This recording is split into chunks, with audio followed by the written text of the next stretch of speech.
Presidents have shaped America not just from the Oval Office, but from sprawling ranches that became secret stages for national image and power. Ronald Reagan's 688-acre mountain retreat and Eisenhower's cattle farm were not just private escapes. These lands carefully broadcasted leadership style and policy in ways most people never realized. But what secrets were forged in these Western White Houses? And which president ruled over the biggest empire of all? Hit like and subscribe now, because the acreage and stories only get wilder from here.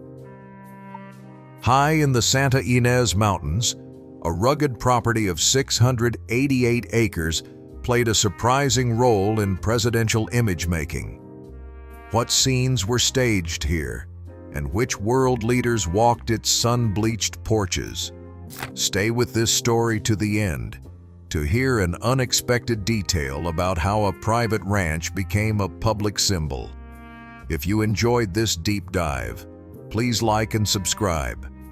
Rancho del Cielo stretches across 688 acres of rugged California chaparral. Ronald Reagan and his wife Nancy bought the ranch in 1974, just as his time as California's governor was ending. For Reagan, it was not just a weekend escape. It was a carefully chosen stage, a place where the lines between personal retreat and public image blurred with every ride and photograph. The main house sits on a rise, modest and unpretentious, with no central heating and wide windows facing the Pacific. Reagan spent countless hours here, clearing brush, mending fences, and riding horses along winding trails. The work was real, but so was the message. This was a president who wanted to be seen as self-reliant and grounded, a cowboy leader shaped by the land. During his presidency, Rancho del Cielo became a Western White House in more than name. Reagan hosted world leaders here, from British prime ministers to Soviet diplomats, trading the formality of the Oval Office for sun-bleached porches and open pastures. The ranch offered a backdrop for major policy announcements, radio addresses, and photo sessions that broadcast a distinct brand of American leadership, one rooted in simplicity, grit, and a kind of mythic Western optimism. Photographers captured him on horseback, in denim and boots, swinging an axe or driving a jeep, each image reinforcing the story he wanted to tell. Yet behind the carefully framed scenes, the ranch was deeply personal. Reagan's diary entries from the early 1980s reveal how much he valued the place, not just for its political power, but for the peace it offered. He wrote about arriving at the ranch after a long stretch in Washington. "I finished the afternoon with Dennis and Barney hauling brush. Nancy had to leave for Washington. It is the first time I have ever been at the ranch without her. I do not like it. The line is simple, but it says everything about how the ranch fused his public and private lives." Today, Rancho del Cielo remains in the hands of a private foundation, preserved as a symbol of the Reagan era. Its trails and vistas echo with the footsteps of a president who understood the power of play. A few miles south of the Gettysburg battlefield, Dwight D. Eisenhower and his wife Mamie found the place they would call home in 1950. The farm they purchased stretched across 189 acres of Pennsylvania pasture land, dotted with a weathered house, a sturdy barn, and enough outbuildings to keep a small crew busy. It came stocked with 25 Holstein cows, 12 heifers, and 500 white leghorn chickens, a working operation, not a showpiece. Eisenhower, fresh from decades of military service, was drawn to the land's history and its promise of quiet routine. He had first come to Gettysburg as a young officer during World War I, and the landscape had stayed with him. The Eisenhower farm was not a Texas spread or a Hollywood set. Here, the president traded medals and maps for soil samples and livestock records. He was a gentleman farmer, but no absentee owner. Letters between Eisenhower and his trusted friend General Arthur Nevins, who managed the property while Eisenhower led NATO, show a man keenly interested in every detail, from feed prices to crop rotation. He sent soil samples to the Soil Conservation Service each year, eager to rebuild the tired ground with modern techniques. By the mid-1950s, Eisenhower and Nevins decided dairy and poultry were too labor-intensive, so they sold off the cows and chickens and turned their attention to raising registered Aberdeen Angus cattle. The farm soon gained a reputation for its prize-winning herd, with a show barn built on adjoining land acquired by close friends to preserve the farm's rural buffer. Eisenhower's pride in the place ran deep. In November 1955, the Pennsylvania, Indiana, and Ohio Farm Bureaus presented him with a brand new Cockshut Blackhawk 40 tractor, a practical gift for a president who liked to keep his boots muddy. The tractor, painted bright red, became part of the regular lineup in the fields. Eisenhower was known to take the wheel himself, steering across the pastures or demonstrating a new implement to farmhands. He once joked that a few hours on the tractor could do more for his nerves than any meeting in Washington. To him, the farm was a retreat, but also a laboratory for conservation and a stage for quiet leadership. World leaders came to Gettysburg as guests, walking fence lines or sharing coffee in the farmhouse kitchen.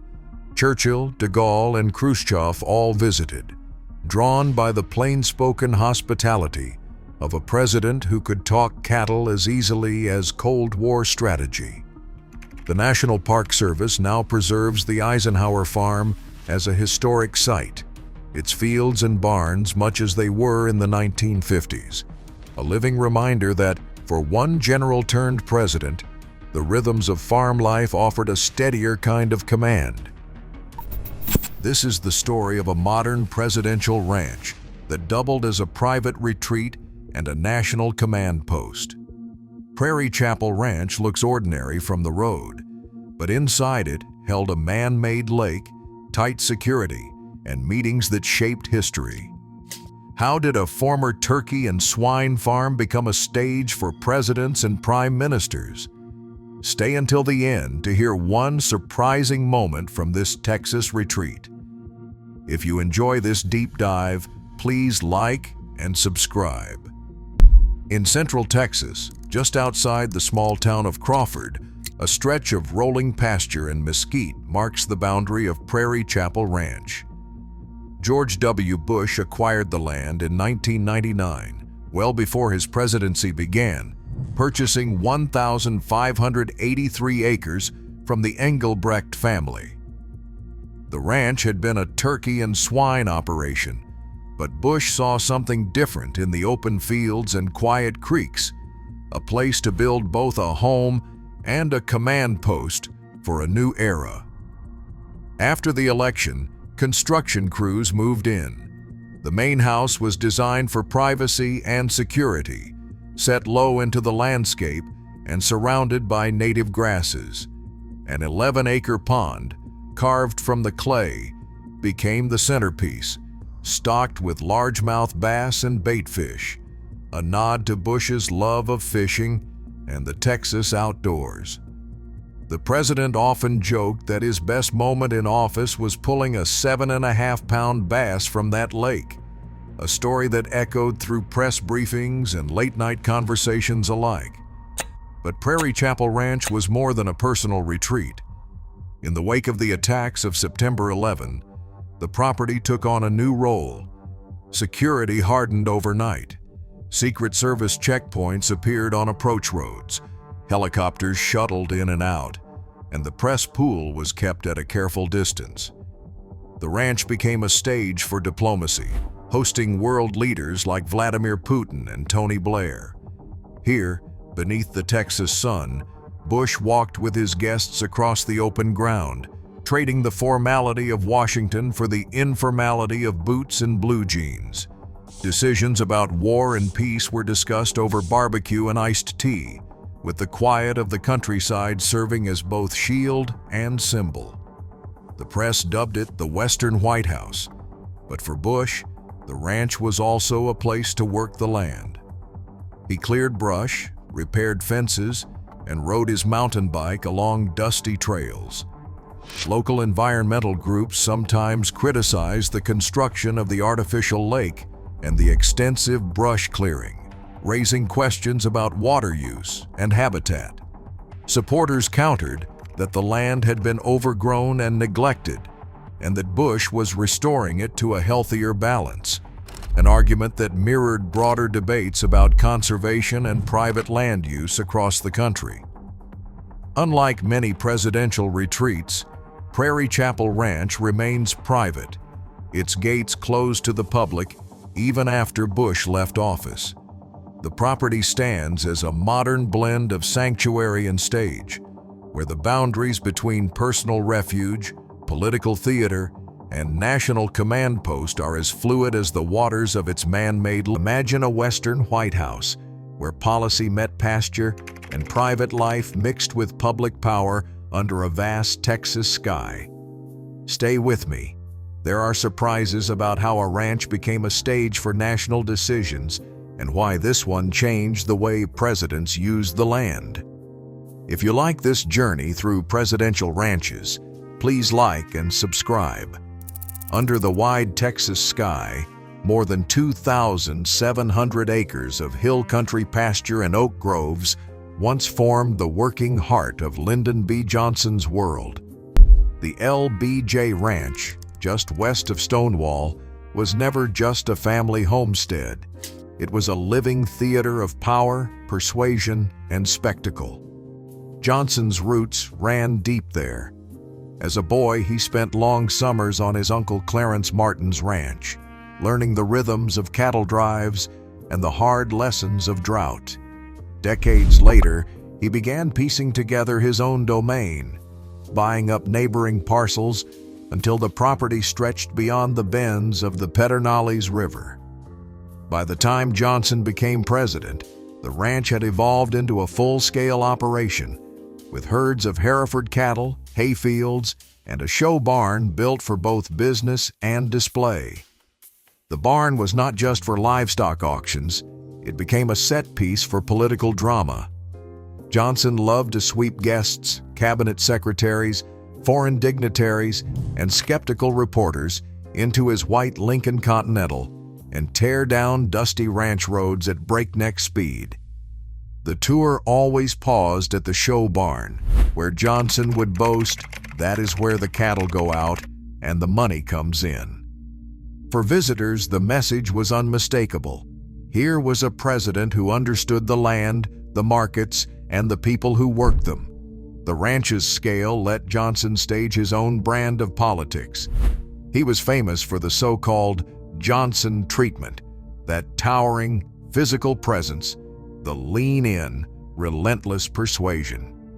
At the ranch, the performance grew even larger. Aides and lawmakers recalled being cornered on the porch or in the back seat of the Lincoln, Johnson pressing for votes or support as he pointed out irrigation ditches and new calves. One oral history from the LBJ library describes a congressman, dusty and windburned after a tour, admitting, "I never knew what hit me. He got my vote somewhere between the barn and the river." The LBJ Ranch was more than a backdrop for power. It was a working classroom for conservation. Johnson, who signed nearly 300 environmental and resource laws, insisted on modern grazing, terracing, and pond building to fight erosion and drought. When he and Lady Bird deeded the ranch house to the National Park Service in 1972, she made it clear that the property should remain a living demonstration of ranching the LBJ way. Years of quiet negotiation in Congress and within the Park Service followed, eventually turning Johnson's private pastures into a public classroom. Today, the Lyndon B. Johnson National Historical Park preserves not just the house, but the mythic scale and theatrical politics of the Texas White House, a place where the boundaries between home, power, and the land itself still blur. Some presidents kept summer homes, others kept farms, but a few ran estates that felt more like a Western White House. Which ranch became a proving ground for a future president, and which one helped shape national policy? Stay with us to the end to see the 7 biggest presidential ranches and the surprising stories behind them. If you like this kind of history, please like and subscribe now. Cottonwoods line the banks of the Little Missouri, their roots gripping soil that once echoed with the hoofbeats of Theodore Roosevelt's horses. In 1884, Roosevelt arrived in the Dakota Badlands a shattered man. His wife and his mother had died hours apart.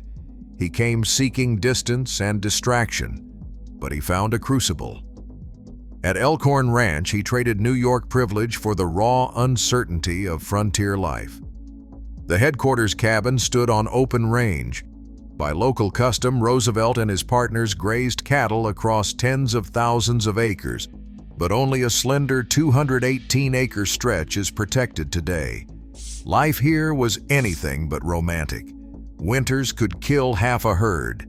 Neighbors judged a man by the calluses on his hands, not the cut of his coat. Roosevelt rode out in all weather, tracked strays, and faced down rustlers. One March morning in 1886, thieves stole his boat. He and 2 ranch hands built a makeshift replacement and set off downriver, camping on sandbars and closing in day by day. When they finally caught the thieves, Roosevelt marched them at gunpoint for 3 days to the nearest sheriff.